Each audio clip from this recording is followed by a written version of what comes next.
Welcome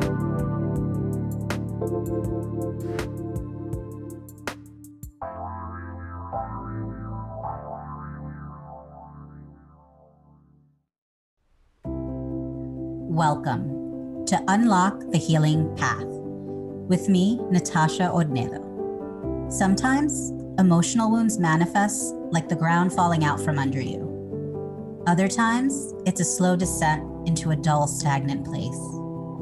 Whatever your pain may look like, it's hard to think about healing when putting one foot in front of the other seems impossible. This show is about discovering the powerful healing tools you have right at your fingertips. This is a call to action. The world is demanding that we heal ourselves fully and truly learn to love and accept ourselves just as we are. Learn how to unlock your healing path and start moving forward through grief with grace. Watch yourself continue to grow, expand, and truly live the life you are meant to live. One that is filled with joy, radiance, and abundance. Unlock the Healing Path starts now.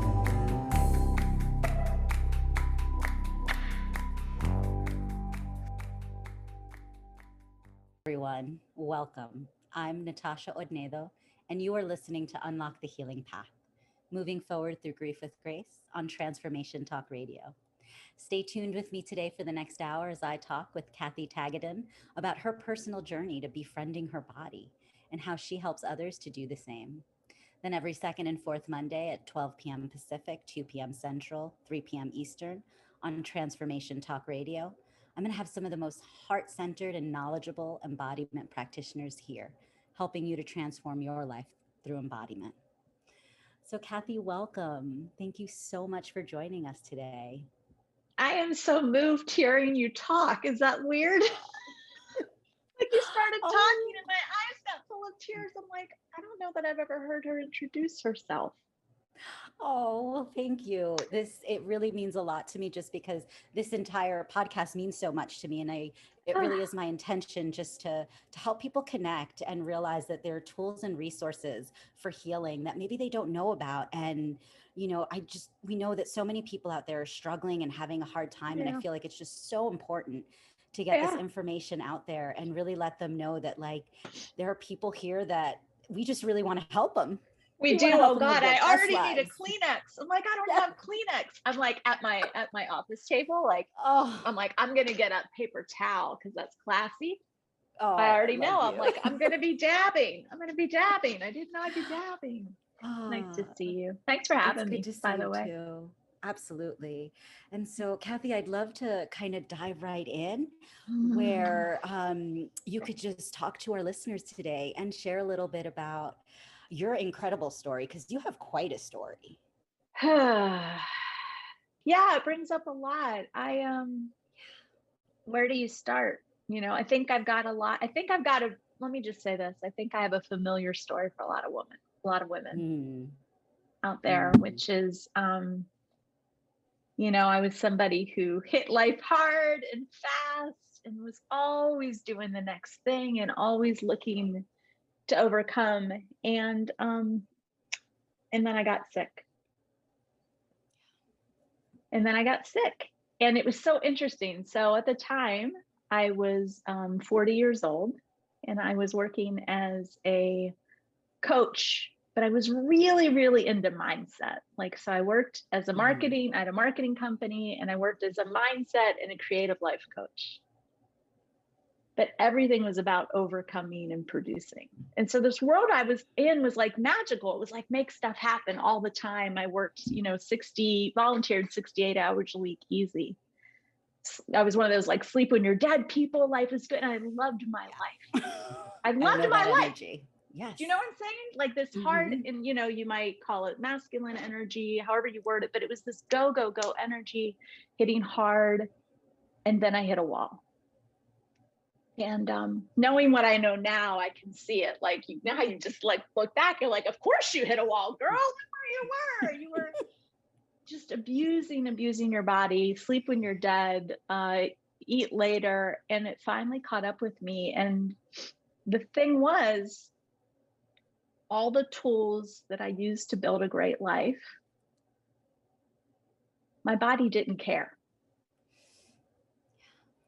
Have you been there? You know what I mean? Like, I'm like, I Oh, know all yeah. these things. So let me do Oh, yeah. feng shui and let me fix the house. I'm going to cut back my hours. I already knew I wasn't thrilled with certain parts of my job. So I need to change that. And I was doing all the things. And it was like every time I did another thing, my body was like, I don't care. I don't care how positive you are. I don't care what you want to happen. I don't care how you rearrange things. And it literally stopped me in my tracks. And it was devastating. And the short story was, it was a 10-year journey that started out very much with everybody saying you're stressed, there's nothing wrong with you, you're just stressed, to really turning to doctors no longer knew how to help me, and I was at the end of my life. And yeah, that's the nuts and bolts of it. Yeah. And I mean, and when you say doctors, like, you saw a lot of doctors.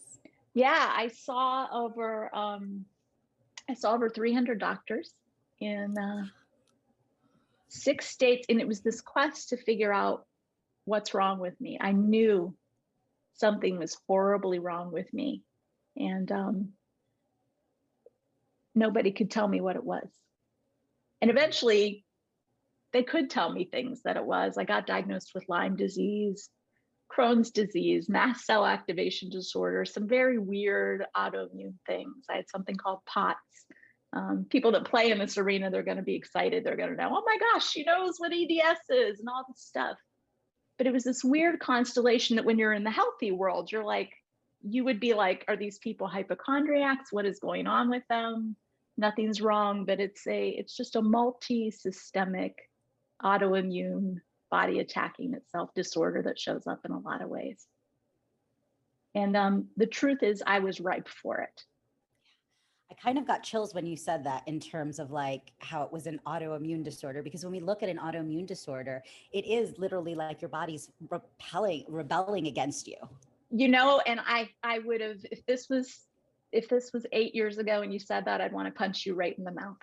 Yeah. I'd want to punch you right in the mouth, because there were people that said that to me. They were like, your body literally hates you. Your body's attacking you. And it felt like such an affront to me at the time. And you know, I'm gonna question that, because I don't think it's that your body. I don't think it was that your body hated you. No, and I don't no. like that language at all. Right. I think yeah. yes, it was rebelling, because I think it was Yeah. trying to tell you, Kathy, what you're doing is not right. Yes. And Yes. this is not good for us. And we're trying to get your attention, and your body can't actually talk. So Right. the best way it knows is to be like, well, I'm going to Yeah. stop you from doing all the things you're trying to do. Yeah. Yeah. And that's exactly what the journey was like, with compassion, looking back for even those people, which, by the way, many of them were angels for me. Like, I get they saw something I didn't see. They knew something I didn't know. They also didn't have the language maybe to express what they were saying. I remember early on in my journey, one of my friends, my more woo-woo friends, I'm like woo-woo light, by the way, you know, so I'm like woo-woo light. You might be woo-woo You're big. more I think you're more woo-woo than you think. I knew you were going to argue with me. I knew it. I think you know how to translate the woo into something practical.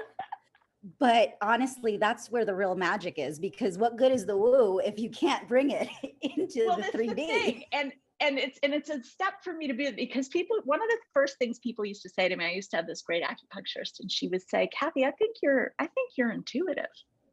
Mm-hmm. Now, she didn't have the language of empath, mm-hmm. but she said, I think you're intuitive. And I was so like, intuitive, schmuitive. Like, I just had no room for this malarkey. Like, my life is about causing, and you got to get, growing up, I had a lot of stuff I overcame.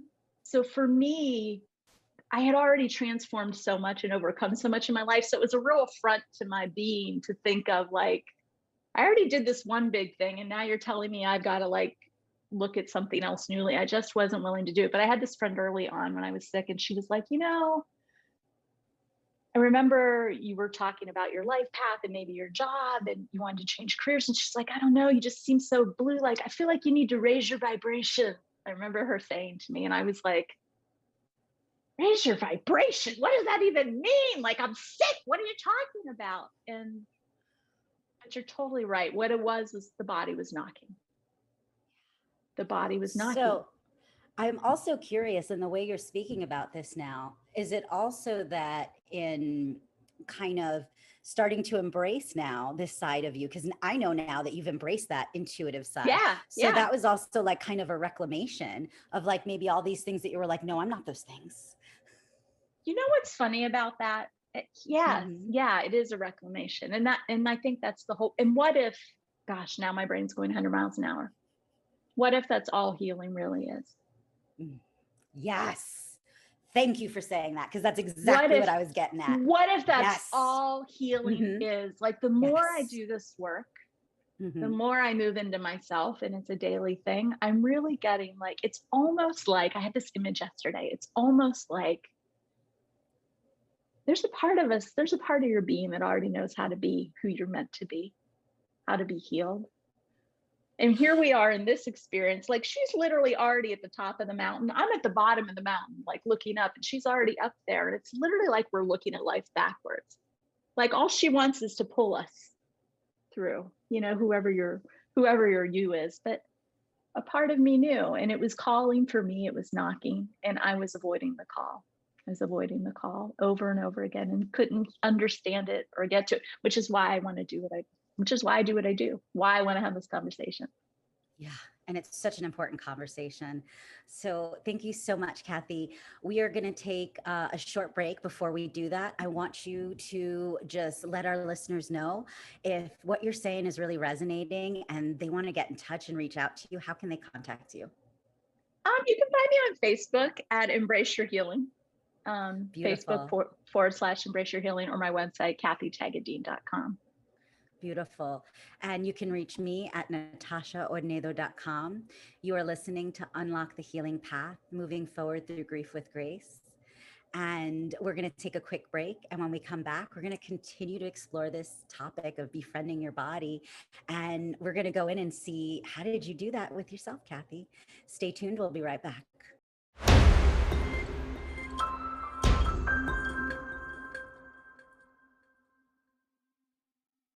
We're back on Unlock the Healing Path, moving forward through grief with grace, with me, your host, Natasha Ordnedo. And we're talking today with the lovely Kathy Tagudin about how she learned to trust herself and befriend her body, and how she guides others in this work.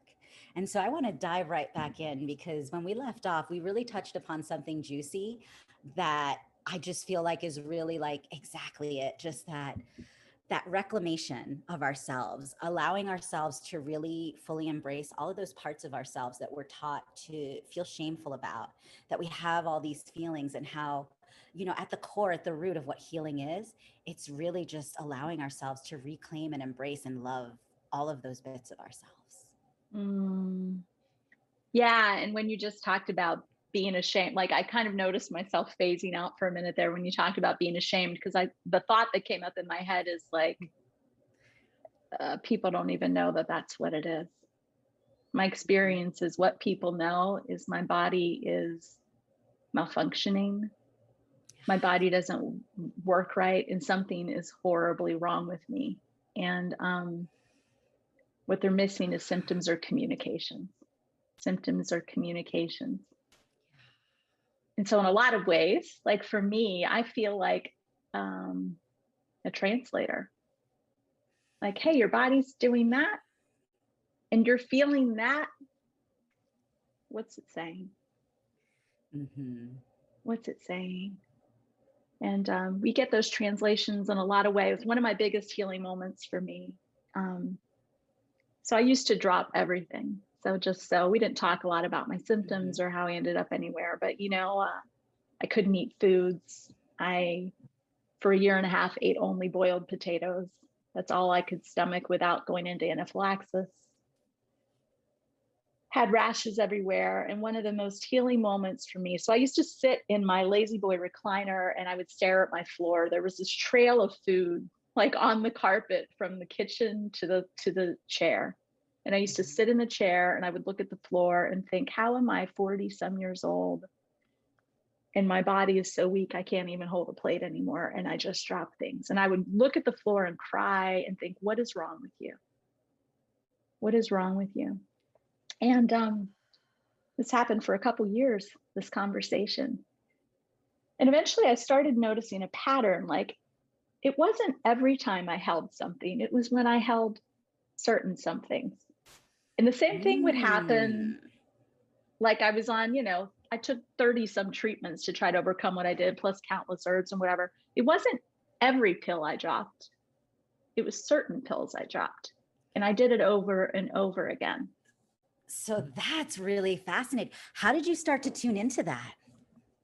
Well, it's so complicated. It's so complicated. I don't even know where to start. I can tell you this. It got to a moment when I couldn't even pee anymore, which there's no good way to talk about. You all pee, I couldn't. Yeah. And if you have can't, bodily functions. You have bodily functions. And if you can't, something's really up. And I was at the end of my rope. I had gone to a doctor. They had given me a bouquet of catheters and just said, you're just going to have to do this to go to the bathroom anymore. And it's a long story, but it was like the final straw that I couldn't hear any more bad news. So I started asking God I just prayed, like, I can't do this anymore. God, if you're up there, I don't know who you are, but you've got to guide me. And if you do, I will listen. I will listen to every single thing that happens. And so I started meditating and praying like 10 to 12 hours a day, literally, and asking my body, what do you need? I didn't understand somatics or embodiment. What do you need? What do you need? And a girlfriend had picked me up to take me to a restaurant. I wasn't eating a lot, but I had ordered this salad. And every time I picked up the fork to eat, it slammed to the table. And this happened like 3 times. And I'm not kidding. It sounded like this to me. It was one of those moments, the whole restaurant's looking. And finally, the 3rd time it happened, my girlfriend looked at me. She went, oh my God, it's almost like your body doesn't want you to eat that. And in that moment, everything clicked. In that moment, I saw the pills and the trail of food. I thought of muscle testing, which is something I use with people, which the premise of muscle testing is a body out of alignment is weak. And suddenly I got, oh my God, it's not trying to kill me. It's trying to protect me and stop me and show me. And that's when it changed. Oh my God, I just got chills, because it sounds like that's the moment that like your relationship with your body and the communication just shifted. And it was like this moment of awareness of like, oh, my body does love me. My body does love understanding what it was saying. Exactly. And that's the moment that changed everything. That's the moment I quit listening to doctors who would say, I had doctors say horrible things. I had one doctor that said, in your next life, you should come back as Giselle Bunsen, because this one, you're toast. Oh my goodness. I had doctors look at my labs and pull them up and they would go, oh, we got your labs. Your body hates you. It's official. And from that moment on, I was adamant, like I would not listen to anybody who said that. I was like, my body doesn't hate me. It loves me so much. It's bending over backwards to get me to here. Yes. And I became a student. That was the day I became a student. Oh my God, that is so beautiful.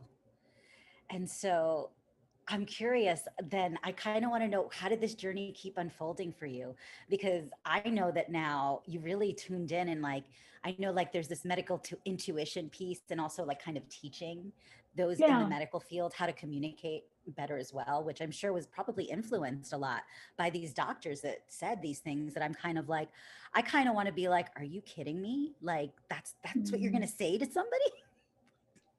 They mean well. Yeah. And I work with doctors now, right? Like I work with a lot of healing professionals and the people they help, and they're all people who genuinely, I could cry talking about it. They want to be better too.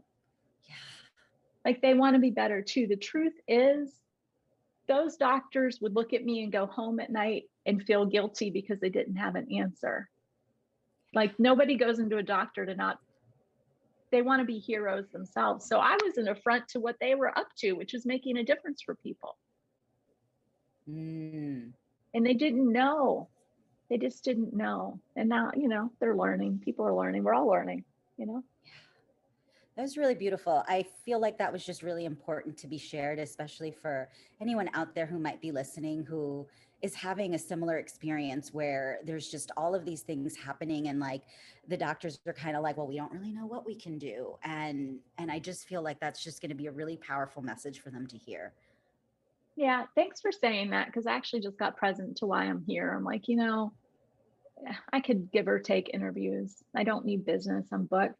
Even doing this felt a little bit like, oh, should I do it? I adore you, so I always want to talk to you. But really why I'm here is to let people know that there's hope for them, that your body loves you, that despite what everything looks like, whether it's a medical professional or whether it's your own symptoms or whether it's your own thoughts, things are trying to come together for your good. Things are trying to come together for your good. And there is something about loving the process, loving people, and this acceptance and like nurturing way to be with yourself and others that for me changed everything. Like you don't have to keep suffering, even inside of not knowing. Even inside not knowing. Oh, I'm going to repeat that just because I feel like that was such a powerful sentence, that you don't need to suffer even in the not knowing. Yeah. And that's really how the journey ended. Where I finally ended up was like, look, in the beginning, no one believed me. Then it turned to, oh, you're anxious. Then it turned to, we can't figure out what's wrong with you. By the time the body gets up with the energy, this is what's interesting. Misery, PTSD, trauma, childhood kind of stuff.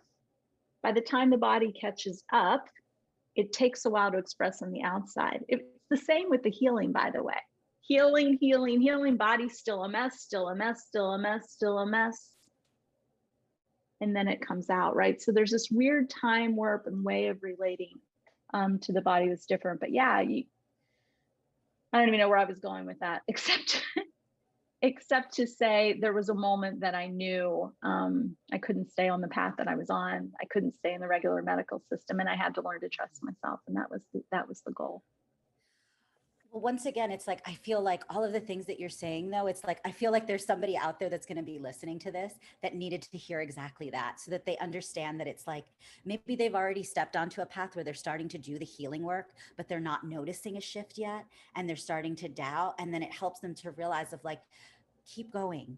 It takes some time for us to feel that shift in the physical. And it's like, sometimes you're doing that work and things are shifting, but it's in that unseen kind of realm.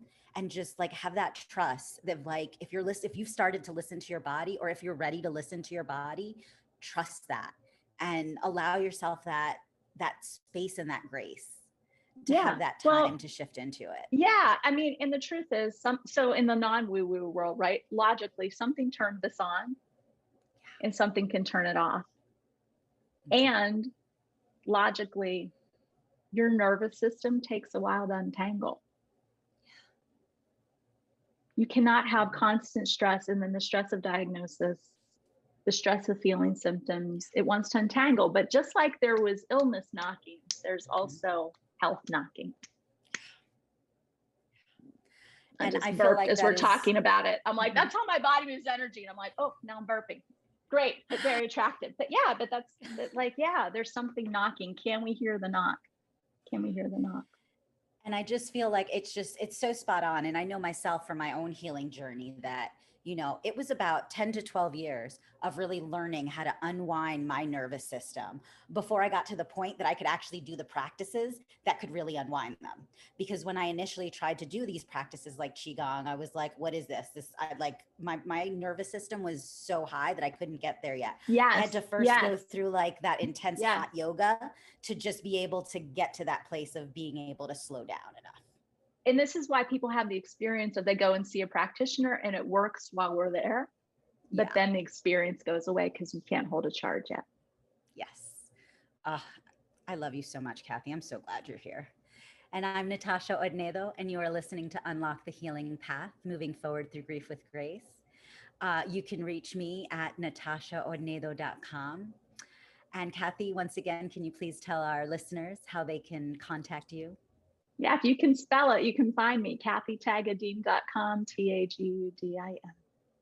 Beautiful. And when we come back, Kathy is going to take us through a little bit of an embodiment practice. And I'm excited to see what you have for us today. And it's really going to help you to learn to tune into your own relationship with your body and really how to learn to love and befriend your own body. And so you're really not going to want to miss this. So please stay tuned.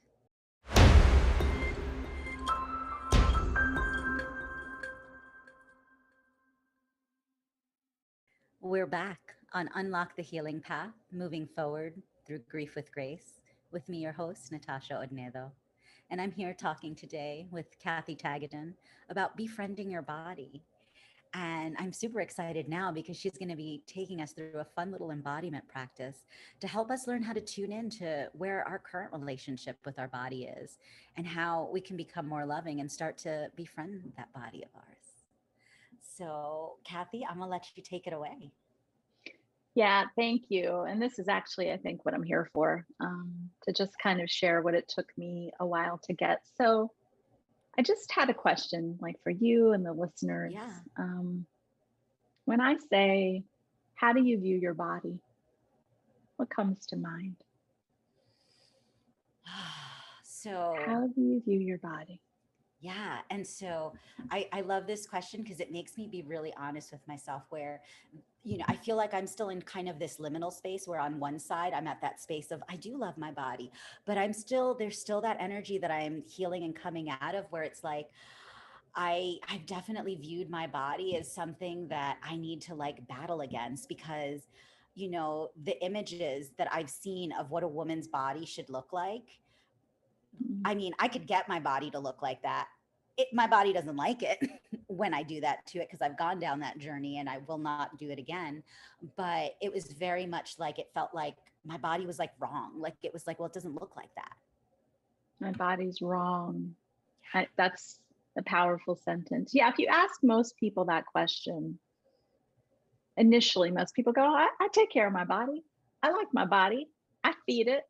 Right. But I want to just put a few different contexts in, like, so here's a few different contexts. How do you view the body? So is it like a hunk of meat? Like very medical, right? Is it a hunk of meat you can even think of when we go get checked at the doctor? They're like, is this thing on? Is it doing anything? Yeah. Is it a hunk of meat? And I can think of people I know that's the way they see their body. Yeah. It just gets them from point A to point B, and the brain is it just getting you from point A to point B? Is it a vehicle? Yeah. Right. Here's a good one. Is it a sin?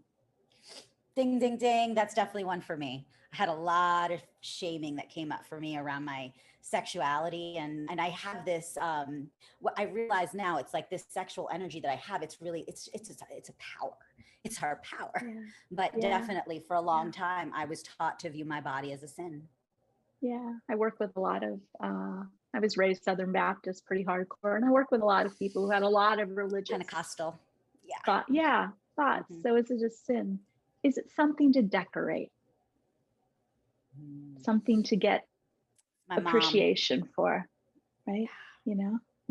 Even just thinking that, I'm like, ooh, I remember when I felt like something to decorate. But I feel like with that one though, I feel like the energy of that one though actually feels good, because with that one, it's kind of like I love this body. Like I get to express through it. Like I'm like, I like that one. I want to view my body that way. That one feels good. How interesting though to notice the wanting to label good or bad. This is interesting too, right? That is true. Yeah. How interesting. I mean, right away, we always go into like, is that, yeah. I just had a loved one who had a stroke this past weekend. Them viewing the body as a hunk of meat, important when you're looking at a stroke. They're like, what's in here? Yeah. Not bad in that context. Oh my gosh, this is so powerful, because it's more so that maybe the body is all of these things, and that is okay, depending on the context. And you don't have to view the body in just one way. Oh, Kathy. Is it a prison? A tool to express, right? So let's just try something real quick. So, just take your hand for a second and just look at it. Just literally look at it. And if someone's just listening, this might seem like an odd amount of space, but I'm giving space for you to look and just kind of poke it and see it as a hunk of meat. There's some skin, bones. Just notice what it's like to view it in this way. Do you feel connected or open? How do you feel when you look at it like that? I feel it's a little bit of a detachment to look at it as a hunk of meat, because it's kind of like, oh, is that on me? It's almost like I can't feel the sensations when I poke it. It's really interesting. By the way, how detached would doctors need to be to see the horror they see every day? to look at it that Yes. way. Mm-hmm. Notice the benefit there, right? Yeah, Trauma, absolutely. that part of the brain that detaches during trauma can be beneficial. Mm-hmm. So now just look at it a little differently. I just want you to imagine, if you're listening or even watching, just touching your hand gently. You could even shut your eyes. I'm shutting my eyes. And just notice the body is part of you. Maybe even start thinking of some hands that have held. Maybe your little baby's tears that it dried.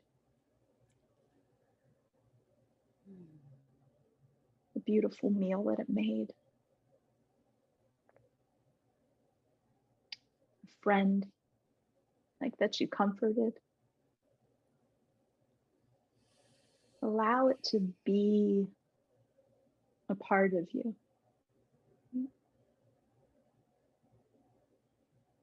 Now, as you're touching, maybe notice yourself receiving the touch. So notice there's a part of you giving the touch. Feel the giving. And notice there's a part of you receiving. The part receiving. It's so interesting because, you know, instantly as I started to touch it and see it in this way, it was like just this energy rush that it was like, it wasn't even just the hand, it was just like this love pouring throughout it all, but also then, you know, the hand that's receiving, like I feel it so much, like I feel like I feel it in more than just my hand. But then when I tune into the hand that's giving, it's a little bit more of, again, of like, not necessarily detachment, but just the sensation is just not the same. Right. So notice, and some people might be the reverse. Some people really enjoy feeling the giving. Some people enjoy feeling the receiving, which, by the way, I would say that indicates what you need in your life, by the way. Yes. Well, that's what I've been working on, really, is connecting with that divine feminine, allowing that openness, that reception. And I got chills as you said that, because I feel like for a long time I've been a lot of a giver, and now I'm like shifting into learning, like, well, how do I let myself receive? Because that used to be really uncomfortable for me. Yeah. So notice anything that you feel with this. It might be, you might feel an emotion or some connection or loving appreciation. Well, it kind of felt like I just fell in love with my hand, which kind of feels weird, but in like a lovely way. I was like, oh, I didn't realize I could love my hand that much. Yeah. And you might even notice, this wasn't what I planned to do, but you might even notice that energy being right in the hand, like the best of whatever you just felt, whatever's best to you. It could have been awareness or openness or appreciation. Imagine that being held in your hand just for a second. And just receiving it even deeper, whatever it is, even deeper. You might have heard that little sigh. That's a receiving sigh. And inviting it in. And now imagine just bringing that to your heart. You could literally place it on your chest. And just feel what it's like to just feel the sense of connection with yourself, even for a minute, even if it's scary. It might even be scary. Some people might hear this and they're like, I don't want to feel what's in there. Okay, that's okay. Can you feel that a part of you can still love you even if you don't want to feel what's in there? You're allowed to be scared. What's it like to just say to the body, you're allowed to be scared in this body? You're allowed to be just as you are. If you speak, I will listen. You're allowed to be just as you are.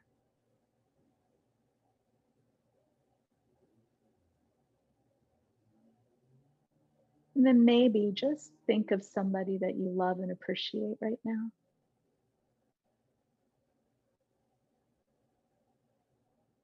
And as you're feeling this love and appreciation for them, you're receiving it within yourself. So love more for them and more for you. More for them and more for you.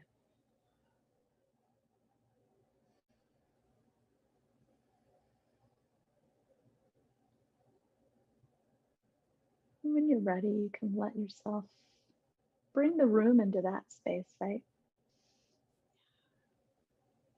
We often say, come back to the room. And I say, no, bring the room into that space. More for them. Oh, I like that. I'm going to start using that. That was good. Yeah. Yeah. What'd you notice as you did that? What did you notice? So it like once again, it's just like this.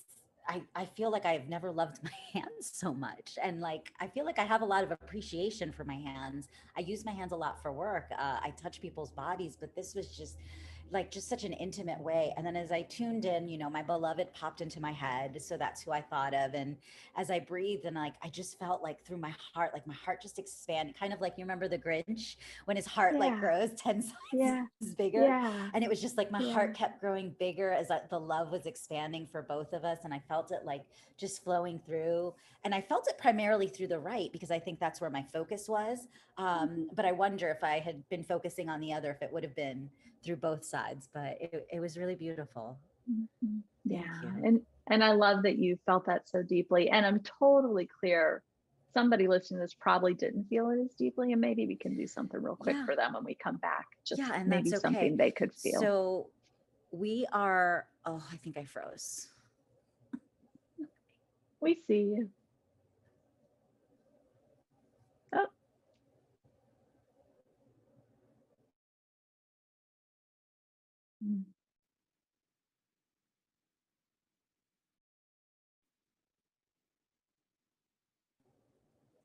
Oh, hello. There you are. Hi. Okay. Sorry about that. Okay. And we can probably cut that out, right? Edit that. So we're going to take a quick break now. But before we take a break, I just want to remind everyone out there that there is support for you out there if you're ready and willing to ask for it. So, Kathy, I'd love for you to give your contact information one more time for anyone that would like to connect with you. Yeah, you can find me on Facebook and at facebook.com/embrace your healing or kathytagudin.com. And my contact information again is natashaodnedo.com. And I would be so honored to help and support you in your healing journey if you're really at a place where you're ready to have that extra support, because I mean, we all need it. This is Unlock the Healing Path, moving forward through grief with grace, with me, your host, Natasha Odnedo. We're going to take a quick break and we'll be right back.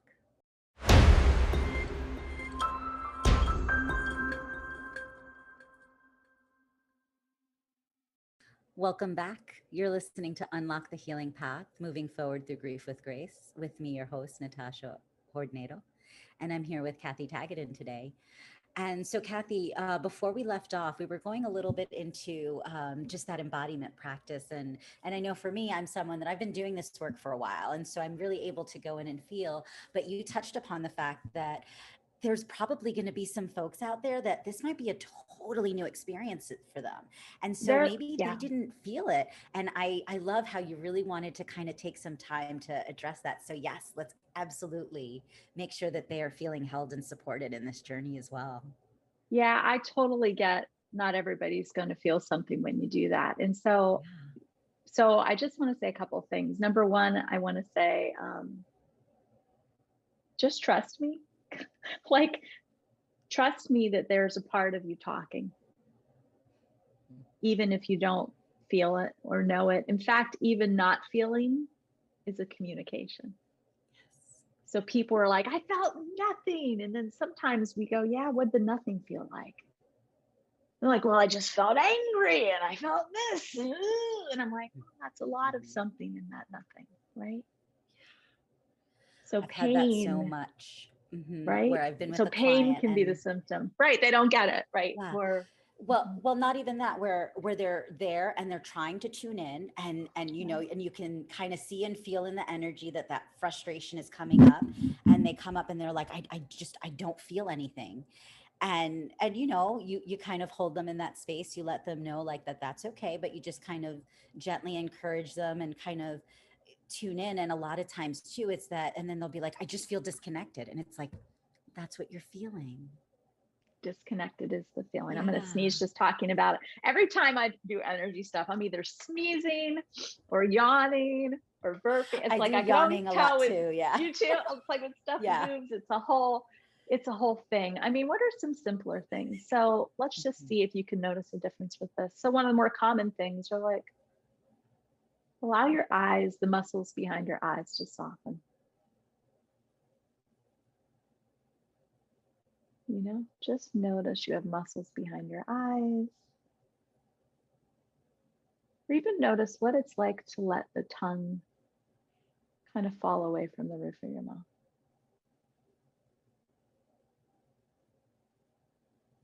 And all you're noticing is, how does that impact the body? Don't judge it, fix it, change it, just notice. How does that impact the body, right? Before the break, we did this exercise. I'm going to try it a little differently, where we had you feel somebody that matters to you. Just feel someone that matters to you. So just take your hand to your chest for a second and think of someone who really matters to you, someone that really matters, who loves you unconditionally, who wants what's good for you. Notice how that feels.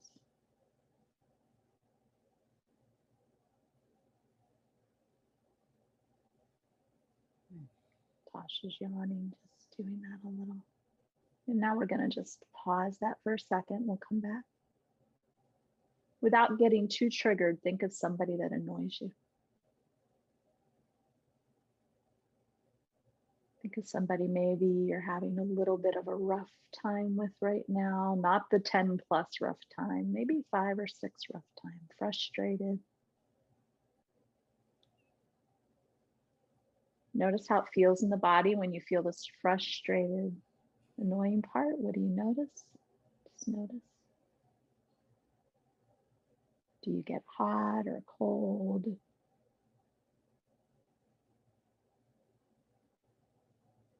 Is it harder to breathe? Is the air a little thicker? Just notice, and then just let that go. Let them go. Send them love. Back to someone who you adore and appreciate. I always think of Mr. Rogers. Mr. Rogers. Oh. Mr. Rogers loving me, saying, "You are my friend, you are special. You're my friend. I like you. I like you. There's nobody like you." Just think of me saying to you, if you can't think of somebody, I'm saying that there's nobody like you. You're amazing just the way you are.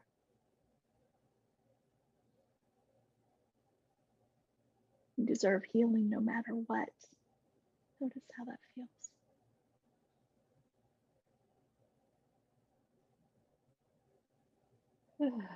Invite the room into that space of you deserve healing no matter what.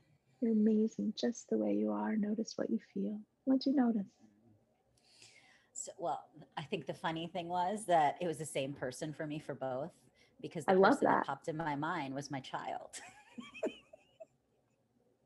That goes with the theme of earlier of like neither good or bad, thinking makes it so, right? Yeah. So I really kind of love that, because it was really interesting, kind of funny to kind of be like, oh, okay, and see the shift in what my body and the energy felt like. Because when I went into those feelings of like when I'm having a hard time with him and that frustration, it's like, oh, yeah, the heat. And it's like, it's not so much that it's harder to breathe, but that in those moments, it's like, it's the time of like, okay, Natasha, like, let's take some even deeper breaths so that that heat doesn't like explode out of you. And so you can stay calm and patient. And remember, he's only almost 5. You know what I love about what you're saying though, and I think you're illustrating a beautiful point. Notice how what you're focused on about the thing changes your experience in your body and of the thing or person. Yes.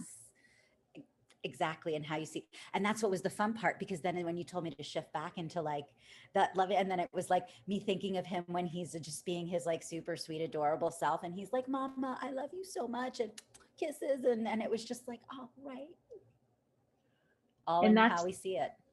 And that's the metaphor for healing. There's something amazing available to us when we become our own cheerleaders, or all the stuff we're looking for other people to do, that we start doing it for ourselves. I needed someone to believe me, so I started believing me. I started saying, you know what? If they're going to guess, my guess is as good as theirs. I started believing me. You need someone to make you feel important. You better start making you feel important, you know? Bessel Vanderkott talks about like how trauma is basically the symptom that nobody came for you. Yes. And I love this so much, because this is the biggest thing that I've learned. It's like anything that you're looking for, if you keep looking outside of yourself, you're never going to find it. And it's like, it's almost like the cosmic joke of the universe. The universe is really kind of this cosmic trickster. And it's like the second you stop looking outside of yourself, and instead it's like, you want romance, go romance yourself.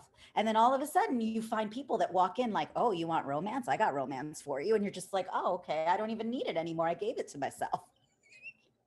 Yeah. But that's just the way it works. Yeah, it does. And that's, you know, and eventually for me, it really got to a point of like, I knew what I didn't want to be. I didn't want to be bitter. I was like, look, if I am going to die, I want to be that old woman who goes out and is having a good time. And I'm not going to die in this chair. I'm just not going to die in this chair. And so the sense of I could have the same exact body in a chair in pain, hooked up to an IV, as I could have sitting in my car with the IV hanging from the back seat driving to Texas, which is something I eventually did that I believe saved my life. I eventually said, if I stay in this chair, I'm going to die. And I saw a Facebook ad looking for somebody, not an ad, but an acquaintance post looking for someone to stay in their Texas house for 6 weeks. And here I am hooked up to an IV in my chair. And as I read it, my heart was like, and something again was knocking. So it is following that knock, being that friend to ourselves, seeing the same thing differently, right? Oh, so powerful. I actually want to read you something. Can I read you something that changed my life? Yeah. I actually printed it out for today. I was thinking about who your listeners are and something to give for them. So for a few years, I don't have the actual picture, but I carried this in my pocket. And so I want to read it to you. This is when my life changed. This is by Esther Hicks, by the way. I have assigned myself a bill of good health. I am on this path of encouraging words. I'm on this path of self-encouragement.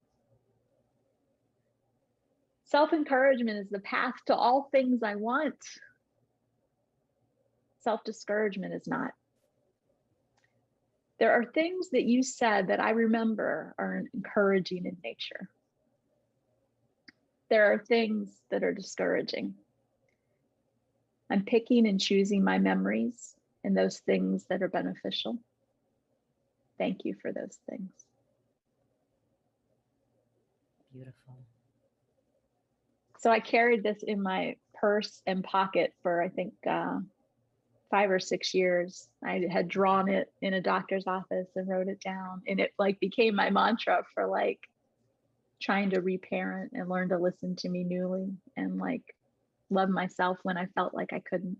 I could never be one who was down with affirmations per se. So yeah, you know, I'd be in therapy and stuff and she would be like, oh, have you read Louise Hay's book? And I'd be like, oh, affirmations. Like it didn't speak to me. And what I started to realize was it wasn't about I am well, I am healthy when I wasn't well and healthy. It was about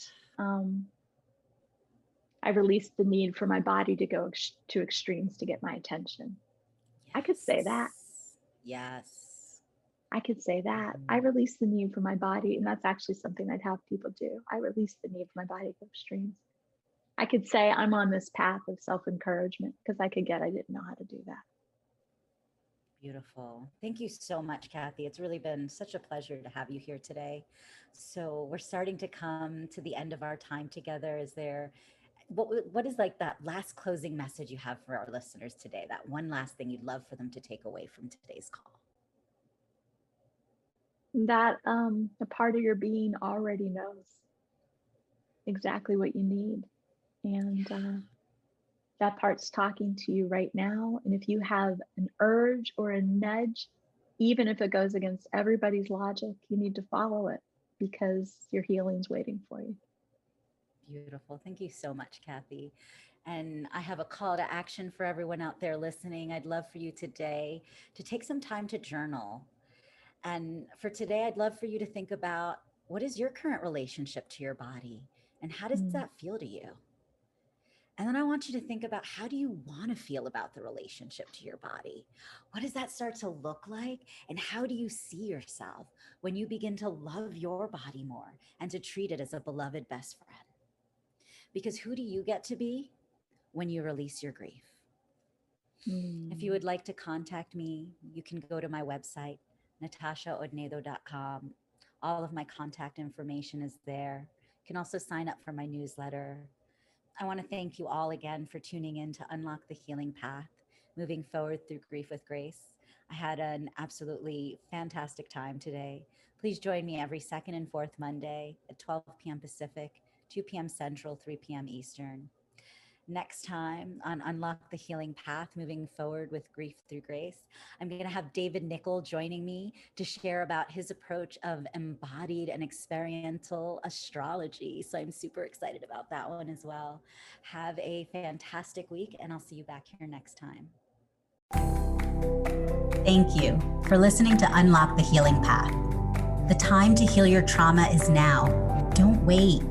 Do it for yourself. Do it for the people you love. The world needs your light right now, and it's my passion and purpose to support everyone I can in healing their pain and trauma, to support you in continuing to grow, expand, and truly live the life that you are meant to live, one that is filled with joy, radiance, and abundance. I would love to have that increase in every day of your life, through activation calls, through one-on-one coaching, and by reaching as many people as I can to share what I have learned.